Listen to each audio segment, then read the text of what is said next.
শহীদদের রক্তের উপর যারা ক্ষমতায় বসেছে তারা এই শহীদদের চেতনাকে তারা ধারণ করে নাই। তারা আমাদের সাথে গাদ্দারি করেছে, শহীদদের সাথে তারা গাদ্দারি করেছে।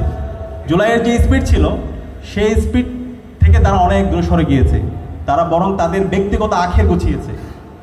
যেখানে আপামর ছাত্র জনতা তাদেরকে সাপোর্ট দিচ্ছিল, সকল মানুষের ম্যান্ডেট তাদের পক্ষে ছিল, কিন্তু তারা ফেসিবাদের সাথে তারা আবার আপোষ করার জন্য বিভিন্নভাবে চেষ্টা করছে।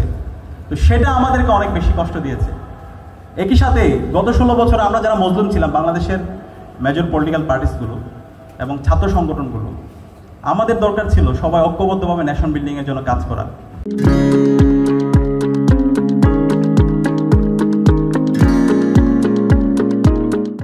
কিন্তু সে জায়গায় আমরা দেখতে পেয়েছি যারা আমরা মজলুম ছিলাম তারাও এখন আমরা জালেম হওয়ার চেষ্টা করছি।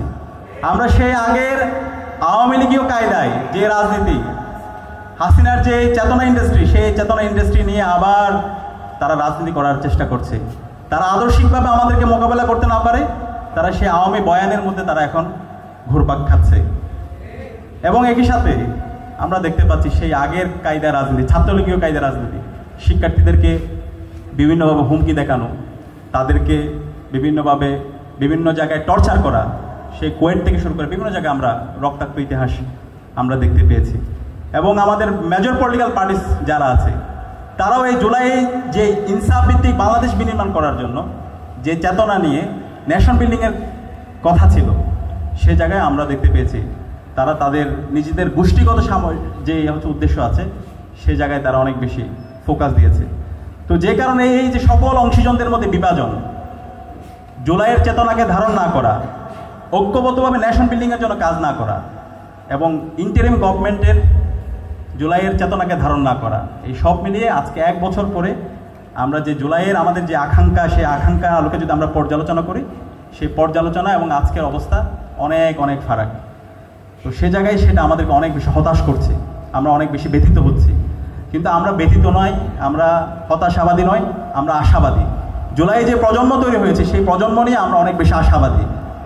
আমি বিশ্বাস করি এই জুলাই বিপ্লবের মাধ্যমে বাংলাদেশে যে প্রজন্ম তৈরি হয়েছে সেই প্রজন্ম তারা সহজে ঘরে ফিরে যাবে না। শহীদদের যে স্পিরিট, বৈষম্যহীন ইনসাফ ভিত্তিক বাংলাদেশ বিনির্মাণ না হওয়ার আগ পর্যন্ত তারা এই লড়াই চালিয়ে যাবে ইনশাআল্লাহ। এবং এই লড়াইয়ের ক্ষেত্রে তারা তাদের কোনো আদর্শিক দ্বন্দ্বকে তারা সামনে নিয়ে আসে না। কে শিবির, কে ছাত্রদল, কে বামপন্থী, এই বিষয়গুলো তারা দেখে না, বরং তারা দেশের প্রশ্নকে সবার আগে দেখে, তারা বাংলাদেশ প্রশ্নকে সবার আগে দেখে। তো এই প্রজন্ম যতদিন বেঁচে থাকবে, এই প্রজন্ম বেঁচে থাকতে কেউ যদি এই জুলাইয়ের সাথে গাদ্দারি করতে চায়, জুলাইকে নিয়ে ব্যবসা করতে চায়, তাহলে যারা এই কাজটা করবে তাদের কঠিন পরিণতির সামনে অপেক্ষা করছে।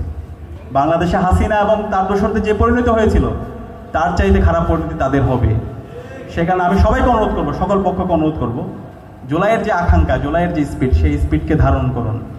আমাদের যদি ভাবনা বলি, আমাদের ভাবনা হচ্ছে, প্রথম ভাবনা আমাদের শহীদরা যে জন্য জীবন দিয়েছে, আমাদের এই শহীদদের যদি আমরা দেখি, তারা এই বাংলাদেশে কোনো বৈষম্য দেখতে চায় না।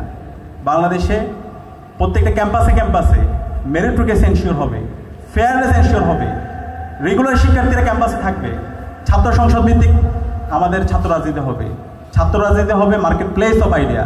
আমরা সবাই আমাদের আইডিয়া নিয়ে শিক্ষার্থীদের কাছে যাব। শিক্ষার্থীরা যার আইডিয়া তার ভালো লাগবে সেটা গ্রহণ করবে, যার আইডিয়া তার ভালো লাগবে না সেটা সমালোচনা করবে। কিন্তু এই ভালো লাগা অথবা সমালোচনা করা দুইটাকে আমরা সাদরে গ্রহণ করব। কিন্তু কেউ এখানে আমরা হকিস্টিক অথবা স্টাম নিয়ে যাব না। এই ধরনের আমরা ছাত্র রাজনীতি ক্যাম্পাসে আমরা বিনির্মাণ করতে চাই। একই সাথে কারো তার পরিচয়ের কারণে তাকে বঞ্চিত করা হবে না। যারা মেধাবী তাদেরকে নিয়োগ দেওয়া হবে, রিক্রুটমেন্টটা হবে মেরিটোরিয়াসের ভিত্তিতে। এখানে তার কোনো পদবি, তার কোনো পরিচয়, সেটা মুখ্য হিসেবে দেখা হবে না। এবং একই সাথে সাথে ক্যাম্পাসের নিয়মিত যারা শিক্ষার্থী আছে তারাই হলগুলোতে থাকবে। মেধা এবং প্রয়োজনের ভিত্তিতে শিক্ষার্থীরা হলগুলোতে থাকবে এবং কোনো আদুবাইয়ের ক্যাম্পাসে থাকার কোনো সুযোগ নাই। ক্যাম্পাসের মধ্যে কোনোভাবে কেউ গণরুম, গ্যাস্ট্রুম কালচার তৈরি করা, কাউকে হুমকি দেওয়া, সেই রাজনীতি এই জুলাই পরবর্তী বাংলাদেশে কোনো ক্যাম্পাসে হবে না। সে জায়গায় আমরা কি কমিটেড হতে পারবো ইনশাআল্লাহ? আমরা যদি আমাদের এই ক্যাম্পাসগুলোকে জুলাইয়ের যে স্পিড, সেই স্পিডের আলোকে যদি আমরা বিনির্মাণ করতে পারি, আমরা যদি শিক্ষার্থীরা নিজেরা ইউনাইটেড থাকি, তাহলে ভবিষ্যতে কেউ ক্যাম্পাসগুলোতে আর কেউ ছাত্রলীগ হয়ে উঠতে পারবে না, কেউ আমাদেরকে আর দাসের মতো করে ব্যবহার করতে পারবে না, কেউ আমাদের উপর জুলুম করতে পারবে না। কেউ যদি জুলুম করে তাহলে সবাই আমরা এক একটা আবু সাইদের মতো, শান্তের মতো, ওয়াসিমের মতো আমরা দাঁড়িয়ে যাব। এভাবে যদি আমরা কমিটেড থাকি তাহলে বাংলাদেশে আর কখনো আর জুলুম আসবে না, কখনো আর ফেসিবাদ আসবে না। আমাদের এই ক্যাম্পাসগুলোতে আমরা কখনো দাস হব না, এবং এই ক্যাম্পাসের শিক্ষার্থীরাই এখান থেকে যে নেতৃত্ব তৈরি হবে সেই নেতৃত্বই আগামীর বাংলাদেশ বিনির্মাণ করবে এবং পুরো বিশ্বে তারা নেতৃত্ব দেবে ইনশাআল্লাহ। দ্বিতীয়ত, আমাদের এই বাংলাদেশের আমরা দেখতে পেয়েছি গত 16 বছর আমাদের সকল প্রতিষ্ঠানগুলোকে ভেঙে চুরমার করে দেওয়া হয়েছে। প্রত্যেকটা প্রতিষ্ঠানগুলো আজকে মোরাল ডিগ্রেডেশনের ছাড়া কোনো কাজ হয় না। তো এই প্রত্যেকটা প্রতিষ্ঠান নতুনভাবে সংস্কার করতে হবে এবং কোনো জায়গায় দুর্নীতি চলবে না। সেই দুর্নীতির বিরুদ্ধে আমাদের জিরো টলারেন্স ঘোষণা করতে হবে।